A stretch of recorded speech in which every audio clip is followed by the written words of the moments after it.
बच्चों, कैसे हैं आप लोग। आशा करती हूँ कि आप सभी अच्छे होंगे। बच्चों, शुरू करते हैं आज का अध्याय मुहावरे एवं लोकोक्तियाँ। तो बच्चों, हिंदी व्याकरण में मुहावरे और लोकोक्तियाँ क्या होती हैं, आइए जानें। सबसे पहले जानते हैं मुहावरे के बारे में। तो बच्चों, मुहावरे एक ऐसा वाक्यांश जो अपने सामान्य अर्थ को न बताकर किसी विशेष अर्थ का बोध कराता है, वह मुहावरा कहलाता है। यानी कि बच्चों, एक ऐसे कुछ वाक्य जो अपने सामान्य अर्थ को ना बताकर एक विशेष अर्थ यानी कि एक विशेष एक अलग मीनिंग बताता है, उसे ही हम मुहावरे कहते हैं। जैसे कि अंगूठा दिखाना एक मुहावरा है और इसका एक अर्थ है मतलब देने से मना कर देना। यानी बच्चों, जब हम अपना अंगूठा दिखाते हैं तो हम ये कहना चाहते हैं कि हम अपनी चीज़ नहीं देना चाहते। तो यही मुहावरा होता है कि मुहावरा एक ऐसा वाक्यांश है जो अपने सामान्य अर्थ को छोड़कर एक विशेष अर्थ देता है। तो बच्चों, मुहावरा पूर्ण वाक्यांश होता है और वह वाक्य के अंदर ही आता है। यानी कि जब हम कोई वाक्य लिखते हैं तो उसी के अंदर ही मुहावरा आता है। स्वतंत्र रूप से इसका प्रयोग नहीं किया जा सकता। यानी कि हम इसे सिर्फ वाक्य के अलावा प्रयोग नहीं कर सकते। इसे जब भी हमें प्रयोग में लाना होगा तो हमें वाक्य के साथ ही लाना होगा। मुहावरे में आए शब्दों के स्थान पर उनके पर्यायवाची शब्दों का प्रयोग नहीं किया जा सकता। यानी कि जब भी हम मुहावरा या उसका प्रयोग करें तो हम ध्यान रखें कि हम उसका पर्यायवाची यानी कि समान अर्थ देने वाला कोई और शब्द प्रयोग में नहीं ला सकते। मुहावरे के मूल रूप में कोई परिवर्तन नहीं किया जा सकता।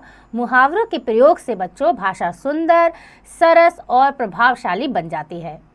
तो बच्चों, हम कह सकते हैं कि ऐसे वाक्यांश जो अपने शाब्दिक अर्थ को छोड़कर एक विशेष अर्थ को व्यक्त करते हैं, मुहावरे कहलाते हैं। तो आइए पढ़ते हैं कुछ प्रचलित मुहावरे, उनके अर्थ और वाक्य प्रयोग। सबसे पहला मुहावरा है अंग अंग मुस्काना। तो बच्चों, इस मुहावरे का अर्थ है बहुत प्रसन्न होना और इसका वाक्य में प्रयोग कैसे होगा। निबंध प्रतियोगिता में प्रथम स्थान प्राप्त करने पर मनोज का अंग अंग मुस्काने लगा। दूसरा वाक्य है उंगली पर नचाना। यानी कि ये एक मुहावरा है। इसका अर्थ है पूर्णतया वश में करना। उंगली पर नचाना यानी कि पूरी तरह से अपने वश में किसी को कर लेना। वाक्य प्रयोग क्या होगा। आजकल अधिकतर सेठ अपने नौकरों को उंगली पर नचाते हैं। आगे है अपना सा मुंह लेकर रह जाना यानी कि लज्जित होना। नेताजी जनसभा में अपने अच्छे कामों की डींगे मार रहे थे, परंतु जब एक मजदूर ने सारी पोल खोली तो अपना सा मुंह लेकर रह गए। अगर मगर करना मतलब कि टाल मटोल करना। महेश ने जरूरत पड़ने पर मुझसे 10,000 रुपये मांगे, परंतु अब पैसे लौटाने में अगर मगर कर रहा है। आंखें दिखाना, क्रोध करना। यानी कि आजकल के कुछ युवक स्वयं गलती करते हैं लेकिन दूसरों को आंखें दिखाते हैं, यह अच्छी बात नहीं है। 9-2-11 होना यानी कि भाग जाना। मौका मिलते ही चोर 9-2-11 हो गए। अगला है आंख में उंगली देना यानी कि कड़वी बात कहना। रीमा, तुम कभी तो समझदारी से काम ले लिया करो, हर समय आंख में उंगली देने क्या अच्छा लगता है। आगे है आंख का काटा यानी कि बुरा लगना। नीरा को अपनी जेठानी का पुत्र आंख का कांटा लगता है। नमक मिर्च लगाना यानी बड़ा चढ़कर बोलना यानी कि बड़ा चढ़ाकर किसी को कोई बात कहना। प्रिया हर बात को नमक मिर्च लगाकर बताती है। रंग उड़ना यानी कि घबरा जाना। पुलिस को देखते ही चोर का रंग उड़ गया। आकाश से बातें करना यानी कि बहुत ऊंचा होना। शहरों में बड़ी बड़ी इमारतें आकाश से बातें करती दिखाई देती हैं। गड़े मुर्दे उखाड़ना यानी कि पुरानी बातें याद करना। अब लड़ाई की पुरानी बातें भूल जाओ, गड़े मुर्दे उखाड़ने से कोई लाभ नहीं होगा। आगे है बच्चों बाल बाल बचना यानी कि बहुत कम अंतर से बचना। आज तो मैं गाड़ी की टक्कर लगने से बाल बाल बच गया। दांत खट्टे करना, बुरी तरह हराना। कारगिल युद्ध में भारतीय सैनिकों ने दुश्मन के दांत खट्टे कर दिए थे। हाथ मलना यानी कि पछताना। अभी भी समय है, पढ़ाई आरंभ कर दो वरना रिजल्ट के समय हाथ मलते रह जाओगे।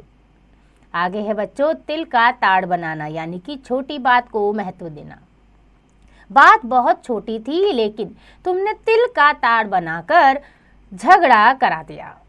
पत्थर की लकीर होना, यानी पक्की बात। सरपंच जी का कहा पत्थर की लकीर होता है, उन पर प्रत्येक व्यक्ति भरोसा करता है। आगे मुहावरा है हवा से बातें करना, यानी कि बहुत तेज दौड़ना। राणा प्रताप का घोड़ा चेतक पल भर में ही हवा से बातें करने लगता था। बाल भी बाका ना होना, यानी कि कुछ भी हानि ना होना। ईश्वर जिसकी रक्षा करता है उसका कोई बाल भी बाका नहीं कर सकता। चार चांद लगाना, यानी कि सुंदरता को और बढ़ा देना। हरे भरे बगीचे ताजमहल की सुंदरता में चार चांद लगा देते हैं। कान भरना, यानी कि चुगली करना। अंकुर की आदत बहुत बुरी है, वह अपने सहकर्मियों के विरुद्ध अपने अफसर से, यानी कि अपने अफसर के कान भरता रहता है। एक और एक ज्ञाना होना, यानी कि संगठन में अपार बल होना। अपार बल यानी कि एक ऐसी शक्ति जो खत्म ही नहीं हो। वाक्य क्या है? यद्यपि वे पांचों भाई अधिक बलवान नहीं हैं, परंतु उनमें कोई नहीं उलझता, क्योंकि सब जानते हैं एक और एक 11 होते हैं। एक आंख से देखना, यानी सबको समान समझना। महापुरुष दूसरों को हमेशा एक आंख से देखते हैं। उल्लू बनाना, यानी कि मूर्ख बनाना। आजकल कुछ लोग काम धाम कुछ नहीं करते, दूसरों को उल्लू बनाकर पैसा कमाते हैं। ऊंच नीच सोचना, यानी अच्छी तरह विचार करना। व्यक्ति को कोई भी काम करने से पहले ऊंच नीच सोच लेनी चाहिए। एड़ी चोटी का जोर लगाना, यानी कि पूरी ताकत लगाना। यदि परीक्षा में प्रथम आना चाहते हो तो एड़ी चोटी का जोर लगा दो। कागजी घोड़े दौड़ाना, यानी कि कोशिश ना करके केवल दिखावा करना। आजकल अधिकारी लोग काम तो करते नहीं, केवल कागजी घोड़े दौड़ाते हैं। आगे है बच्चों कलेजा ठंडा होना, यानी कि हृदय शांत होना। हृदय यानी कि दिल का शांत होना। वाक्य वह कई दिन से अपने बेटे की कुशलता जानने को बेचैन थी, आज उसका पत्र मिला तो उसका कलेजा ठंडा हो गया। आगे है कलई खुलना, यानी कि भेद खुल जाना। अब वह लोगों को धोखा नहीं दे सकता, क्योंकि अब उसकी कलई खुल गई। कंधे से कंधे मिलाना, यानी कि सहयोग देना। परिवार को सुचारू रूप से चलाने के लिए पति व पत्नी दोनों को कंधे से कंधा मिलाकर चलना पड़ता है। कान पकड़ना, यानी कि भूल के लिए क्षमा मांगना। तो बच्चों जब भी हम क्षमा मांगते हैं तो हम अपने कान ही पकड़ते हैं। वाक्य प्रयोग यदि गलती हो तो कान पकड़ने में कोई शान नहीं घटती। आगे है कमर कस लेना, यानी पूरी तरह तैयार रहना। आतंकवाद के विरुद्ध विश्व के देशों को एकजुट होकर कमर कस लेनी चाहिए। मन में लड्डू फूटना, यानी कल्पना में सुख लेना। नौकरी मिलने की आशा से ही पवन के मन में लड्डू फूटने लगे। आगे है बच्चों लोहा मानना, यानी कि श्रेष्ठता स्वीकार करना। वाक्य प्रतियोगिता में माया ने इतना मोहक नृत्य किया कि सभी देखते वाले उसका लोहा मान गए। आगे है गागर में सागर भरना, यानी कि थोड़े शब्दों में बहुत कुछ कहना। महाकवि बिहारी का प्रत्येक दोहा गागर में सागर है। खाई पाटना, यानी कि मनमुटाव कम करना, यानी कि जो हमारे द्वेष होते हैं उन्हें कम कर लेना। वाक्य है दंगों से शहर का माहौल बहुत खराब हो गया है, इस खाई को पाटना आसान नहीं होगा। अगला मुहावरा है बच्चों पीठ दिखाना, यानी कि हार कर भाग जाना। चाहे मृत्यु ही क्यों ना आ जाए, भारतीय सैनिक युद्ध में पीठ नहीं दिखाते। खून सूखना, यानी कि बहुत डर जाना।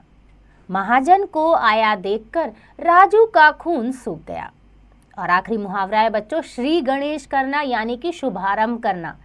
क्योंकि जब भी हम किसी काम का शुभ आरंभ करते हैं तो हमेशा भगवान की पूजा करते हैं और करते हैं गणेश की पूजा। तो इसका वाक्य है मैं नए साल में संगीत सीखने जा रहा हूँ और इसका श्री गणेश मैंने आज ही कर दिया है। तो बच्चों ये थे कुछ उदाहरण मुहावरे के, उनके अर्थ और उनके वाक्य प्रयोग। इनका अभ्यास आप एक बार दोबारा जरूर करना। आइए पढ़ते हैं कि लोकोक्तियाँ क्या होती हैं। तो बच्चों लोकोक्ति का अर्थ है लोक जमा उक्ति, अर्थात लोक में प्रचलित कहावत। लोक यानी कि हमारे संसार में जो कहावत है उनको प्रचलित करना, यानी कि वो कहावतों का प्रचार करना। तो बच्चों, लोकोक्ति को कहावत के नाम से भी जाना जाता है। लोकोक्ति जीवन के व्यापक अनुभव को एक वाक्य के माध्यम से व्यक्त करती है। इसका भी शाब्दिक नहीं अपितु विशेष अर्थ लिया जाता है। तो बच्चों, लोकोक्ति जो है वो एक साधारण वाक्य नहीं होता। यह हमारे अनुभव के द्वारा बनाई गई कुछ कहावतें होती हैं जिन्हें हम आज अपने जीवन में प्रयोग करते हैं। तो बच्चों, हम कह सकते हैं कि ऐसा कथन जिसका प्रयोग परंपरा से जनसाधारण द्वारा किसी विशेष अर्थ में किया जाता है उसे लोकोक्ति कहते हैं। मुहावरा वाक्यांश होता है, लेकिन बच्चों लोकोक्ति पूरा वाक्य होता है और इसका स्वतंत्र प्रयोग होता है, यानी कि इसे हम वाक्य के अलावा भी प्रयोग में ला सकते हैं। मुहावरे को वाक्य के बीच में रखा जाता है, जबकि लोकोक्ति का प्रयोग बच्चों किसी बात के समर्थन में वाक्य के तौर पर किया जाता है। यानी कि जब हम किसी वाक्य का समर्थन करते हैं, यानी कि उसका सहयोग देते हैं, तब हम लोकोक्ति का प्रयोग करते हैं। तो आइए जानें कुछ प्रमुख लोकोक्तियाँ, उनका अर्थ एवं वाक्य प्रयोग। तो सबसे पहली लोकोक्ति है बच्चों, अंत भला तो सब भला। इसका अर्थ है कार्य का समापन अच्छा होना। और वाक्य प्रयोग होगा, अध्यापक ने छात्रों से कहा कि त्रैमासिक परीक्षा में तुम्हें जी जान से जुटना है। यदि आप अच्छे अंक प्राप्त कर लोगे तो परीक्षा में सफल होना तुम्हारे लिए आसान हो जाएगा। ठीक ही कहा है कि अंत भला तो सब भला। आगे है, उल्टा चोर कोतवाल को डांटे। ये वाक्य तो बच्चों हम सुनते ही हैं। इसका अर्थ है दोषी व्यक्ति द्वारा अपने दोषों की अनदेखी करते हुए बताने वाले को भला बुरा कहना। यानी कि इसका वाक्य प्रयोग होगा, पुत्र के स्कूल न जाने पर जब पिता ने डांटा तो वह अपने पिता से अकड़ने लगा। ठीक ही कहा है, उल्टा चोर कोतवाल को डांटे। आगे है बच्चों, आम के आम गुठली के दाम। यानी कि दोहरा लाभ होना, दोहरा लाभ प्राप्त होना, यानी हमें ऐसा कोई काम करना जिसमें हमें 2 बार लाभ हो। तो इसका वाक्य प्रयोग है बच्चों, वह सरकारी काम से आगरा गया, साथ में ताजमहल, लाल किला जैसी सुंदर इमारतों को भी देखाया। इसे ही कहते हैं आम के आम गुठलियों के दाम। आगे है बच्चों, अंधा बाटे रेवड़ी फिर अपने अपने को दे। यानी कि न्याय की अनदेखी कर अपनों को लाभ पहुंचाना। वाक्य प्रयोग है, जब से राजकुमार मंत्री बना उसने अपने सारे रिश्तेदार नौकरियों में लगा दिए। ठीक ही कहा है, अंधा बाटे रेवड़ी फिर अपने अपने को दे। आगे है बच्चों, ऊंट के मुंह में जीरा। यानी कि अधिक चाहने वाले को कम मिलना। 10 रोटियां खाने वाले विजय को 2 रोटी देना तो ऊंट के मुंह में जीरा देने के समान है। क्योंकि बच्चों ऊंट कैसा होता है, बहुत बड़ा विशाल, और उसके मुंह में छोटा सा जीरा देंगे तो क्या उसका पेट भरेगा? नहीं। तो इसका मतलब यही है कि जिसे अधिक चाह है किसी की और उसे कुछ थोड़ा सा दे देना। आगे है, अधजल गगरी छलकत जाए। इसका अर्थ है ओझा व्यक्ति प्रदर्शन अधिक करता है। वाक्य, डीएम का सेक्रेटरी अपने को किसी डीएम से कम नहीं समझता है, अपने पड़ोसियों पर रौब जमाता रहता है। ठीक ही कहा है कि अधजल गगरी छलकत जाए। आगे है, अकेला चना भाड़ नहीं फोड़ सकता। यानी कि अकेला व्यक्ति कुछ नहीं कर सकता। अतुल अकेला कमाने वाला है और परिवार में खाने वाले 4 हैं। कठिनाइयाँ तो आएंगी ही, क्योंकि अकेला चना भाड़ नहीं फोड़ सकता। आगे है बच्चों अगली लोकोक्ति जो है, अंधा क्या चाहे 2 आंखें। यानी कि कम समय में ज़रूरत पूरी हो जाना। बस में चढ़ते ही मुझे खाली सीट दिख गई, अतः अंधा क्या चाहे 2 आंखें। दूर के ढोल सुहावने।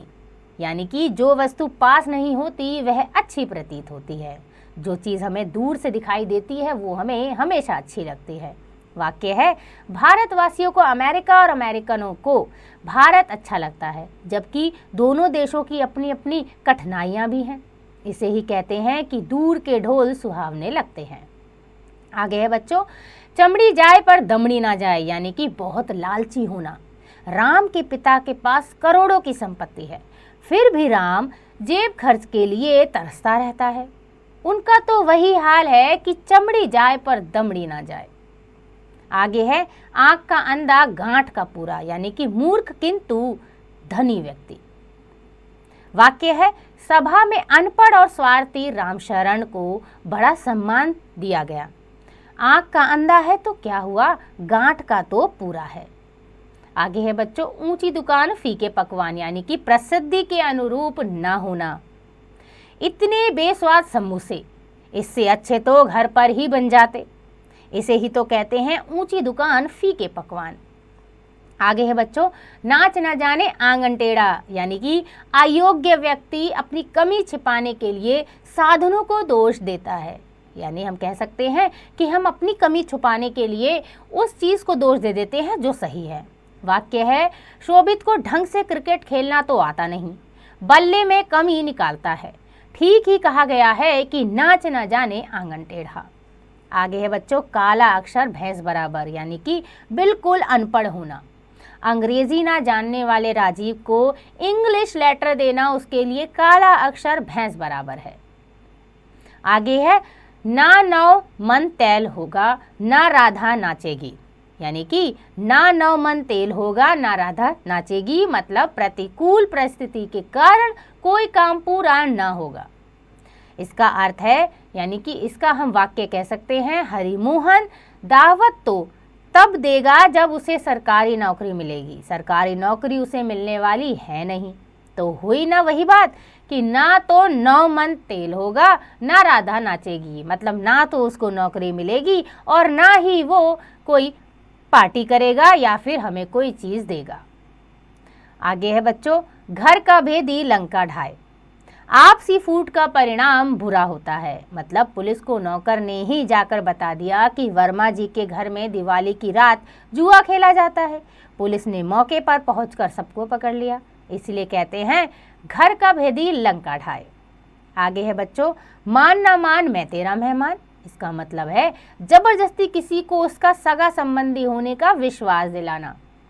एक दिन एक व्यक्ति आकर मेरे दादाजी से बोला कि वह मेरी माँ के भाई का साला है, जबकि कुछ नहीं था। यह तो मान न मान मैं तेरा मेहमान वाली बात हो गई। आगे बच्चों चोर की दाढ़ी में तिनका, यानी कि अपराधी खुद डरा डरा रहता है। जब हम कोई गलत काम करते हैं तो हमारे मन में डर होता है, इसी को हम कहते हैं चोर की दाढ़ी में तिनका। वाक्य है पुलिस को देखकर चोर अपने आप ही कहने लगा साहब ऐसा मैंने नहीं किया है। यदि वह चुप रहता तो पुलिस उसका कुछ नहीं बिगाड़ पाती। ठीक ही कहा है कि चोर की दाढ़ी में तिनका।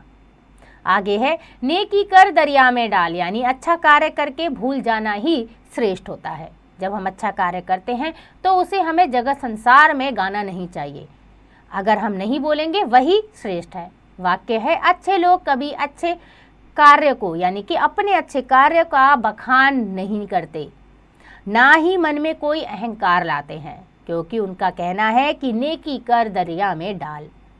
आगे है बच्चों एक अनार 100 बीमार, यानी वस्तुएं कम और मांग अधिक। एक चपरासी के पद के लिए 10,000 आवेदन पत्र आए, इसे कहते हैं एक अनार 100 बीमार। आगे है खरबूजे को देखकर खरबूजा रंग बदलता है, यानी कि एक का प्रभाव दूसरे पर भी पड़ता है। यदि हम पूरी ईमानदारी से काम करें तो समाज के थोड़े बहुत लोगों पर अवश्य प्रभाव पड़ेगा। आखिर खरबूजे को देखकर खरबूजा रंग बदलता है। अगला है बच्चों छोटा मुंह बड़ी बात, यानी योग्यता से बढ़कर बातें करना। तुमने 1-2 कविताएं क्या लिख ली, महादेवी वर्मा की कविताओं में कमी निकालने लगे। यह तो वही बात हुई छोटा मुंह बड़ी बात। अगला है बच्चों कहाँ राजा भोज कहाँ गंगू तेली, यानी कि बहुत अंतर होना। वाक्य प्रयोग अमर और समर की दोस्ती कैसे संभव होगी। समर अफसर है और अमर चपरासी, कहाँ राजा भोज और कहाँ गंगू तेली। भगवान की माया कहीं धूप कहीं छाया, इसका अर्थ है सबकी किस्मत अलग अलग होना। रिया और साक्षी सगी बहनें हैं, लेकिन एक अरबपति है और दूसरी इतनी गरीब। यही तो होती है भगवान की माया, कहीं धूप कहीं छाया। आगे है बच्चों, आसमान से गिरा और खरबूजे पर अटका, यानी कि खजूर में अटका। एक मुसीबत से छूटकर दूसरी में फंस जाना। हैदराबाद जाते हुए हमारी ट्रेन का इंजन खराब हो गया। किसी तरह वहां से बस अड्डे पहुंचे, किंतु वहां जाकर पता लगा कि आज तो बसों की हड़ताल है। इसे ही तो कहते हैं आसमान से गिरा खजूर में अटका। आगे है बच्चों, जाको राखे साइयां मार सके ना कोई, मतलब कि जिसकी रक्षा ईश्वर या भगवान करता है उसका कुछ नहीं बिगड़ता। केदारनाथ में आई जल प्रलय में सब कुछ तहस नहस हो गया, किंतु कुछ लोग ऐसे भी थे जो बच गए। इसे ही कहा जाता है कि जाको राखे साइयां मार सके ना कोई। आगे है बच्चों, जंगल में मोर नाचा किसने देखा, यानी कि गुणों को प्रकट करने पर ही मान मिलता है। यदि रिया जागरण में भजन ना गाती तो किसी को पता ही नहीं चलता कि वह इतनी अच्छी गायिका है। घर में तो वह गुनगुनाती ही रहती है, लेकिन वही बात थी, जंगल में मोर नाचा किसने देखा। आगे है बच्चों, दूध का दूध पानी का पानी, यानी कि उचित न्याय होना। वाक्य प्रयोग है कि इस मुकदमे को लेकर मन में आशंका थी, किंतु न्यायाधीश ने तथ्यों के आधार पर एकदम सही निर्णय दिया। इसे ही कहते हैं दूध का दूध पानी का पानी। आगे है, ना रहेगा बांस ना बजेगी बांसुरी, यानी कि विवाद का कारण ही समाप्त कर देना। आए दिन दोनों बेटे मकान में हिस्सा लेने के लिए झगड़ते रहते थे। अरविंद ने यह सोचकर मकान बेच दिया कि अब ना रहेगा बांस और ना बजेगी बांसुरी। आगे है बच्चों, भैंस के आगे बीन बजाना, यानी कि मूर्ख को समझाने का कोई लाभ नहीं होता। वाक्य प्रयोग ये है कि पायल को कितना ही समझा लो, लेकिन वह अपनी ही मनमानी करती है। किसी ने सच ही कहा है कि भैंस के आगे बीन बजाने से कोई लाभ नहीं होता। तो बच्चों, ये थे कुछ उदाहरण लोकोक्तियों के। लोकोक्तियों को बच्चों हम वाक्य के अलावा भी प्रयोग में ला सकते हैं। ये व्यक्तियों के अनुभव के अनुसार कही गई कुछ बातें होती हैं। तो बच्चों, इन लोकोक्तियों का अध्ययन आप एक बार दोबारा जरूर करना। आइए दोहराएं कि मुहावरा ऐसा वाक्यांश होता है जिसके शब्दों का विशेष अर्थ निकलता है। मुहावरा पूर्ण वाक्यांश होता है और यह वाक्य के बीच में आता है। मुहावरों के प्रयोग से भाषा रोचक बनती है और उसका सौंदर्य बढ़ जाता है। लोकोक्तियाँ सदियों से प्रचलित कहावतें होती हैं जिनमें जीवन का व्यापक अनुभव होता है। लोकोक्ति का प्रयोग किसी बात के समर्थन में वाक्य के रूप में किया जाता है। तो बच्चों, आशा करती हूँ कि आपको यह अध्याय समझ आ गया होगा। इसका अभ्यास आप स्वयं कीजिएगा।